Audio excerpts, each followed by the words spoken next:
I'm Cedric Jan de la Cruz from BHGM 3K, and I'm so excited to introduce my event. My event is Cultural Fest, a celebration of Filipino culture. This event is all about showcasing the rich heritage of the Philippines through the traditional dances, music, food, crafts, and games. It's open to entire school community, including students, teacher, alumni, and their families.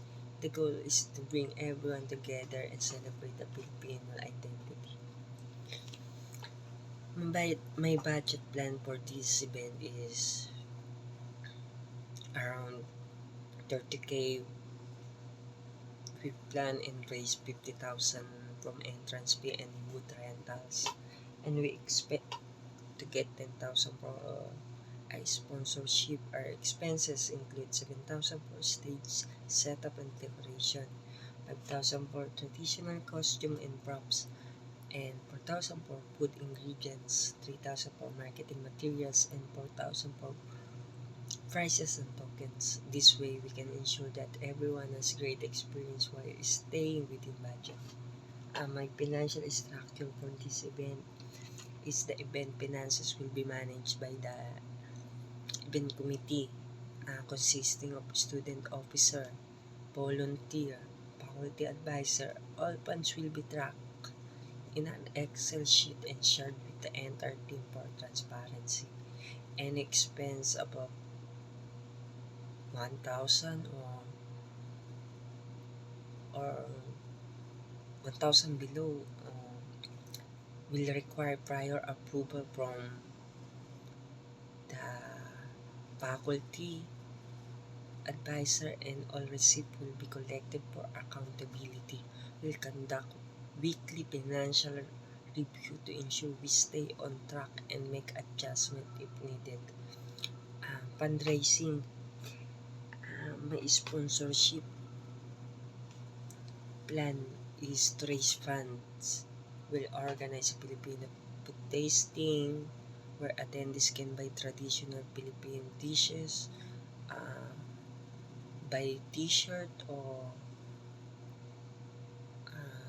keychain. Additionally, we'll seek a sponsorship from the famous karinderya here in Baliwag. We serve na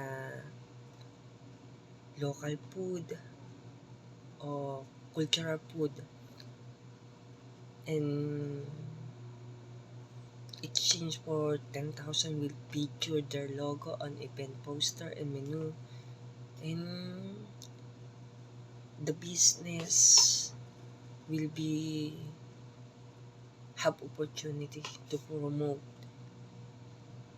their business and to all attendees in the event, to showcase how tastes good the food. Budgeting is crucial because it allows to maximize our resources and create memorable experience for everyone. With careful planning, we can celebrate the Filipino heritage in a way that's fun, educational, and meaningful for our whole school community. And that's all. Thank you po.